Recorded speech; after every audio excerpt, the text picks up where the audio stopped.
Okay, continuing on here, talking about the invoice mod, and just the most important thing you need to do is do these TXN ID line IDs as -1, and what that does is it basically blows away the previous line items, and because otherwise you would have to line up these line items with the pumpkin cake from before. And you don't want to do that. You always want the last invoice you send to be what it is for line items, right? Like whatever they did, that's what gets sent, and that's what is the final word for the invoice line items. What was ever what the user intended to do. So that's what you do. You just stick in the TXN line ID -1. That blows away any previous line items. This is what QuickBooks Online does too as well. It actually just does it by default.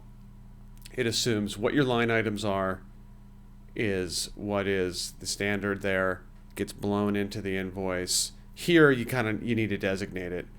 And again, if you actually did want to do it, you'd actually have to record line item IDs now, and stick them in there to make sure they match up as well. Okay. Also, I mentioned about I'm getting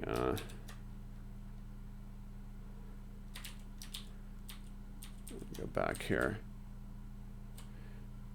So in these okay, this is the full returned invoice. It gives you everything on these returns. So your XML can be quite verbose in your logs, and if you're saving these, I don't save the returned XML. I parse it for what it's worth, and I do save. Now, you might ask, what's the equivalent here? Like on a list entity like customer, we save the QuickBooks full name, we save the QuickBooks ID.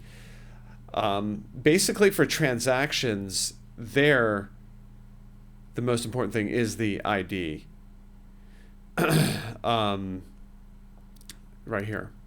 I'm also saving QBD ref number, or that's a normal thing to do. The reference number is that 5002. Sometimes they will. There's different strategies for that for invoice items. They can be more difficult to match up if there's a situation where you do need to keep these in sync. But the best way to do it is the TXN ID. I think I have one here now. Let me refresh it. It should show up over here.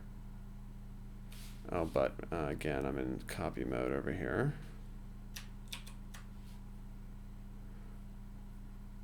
Okay, there it is. So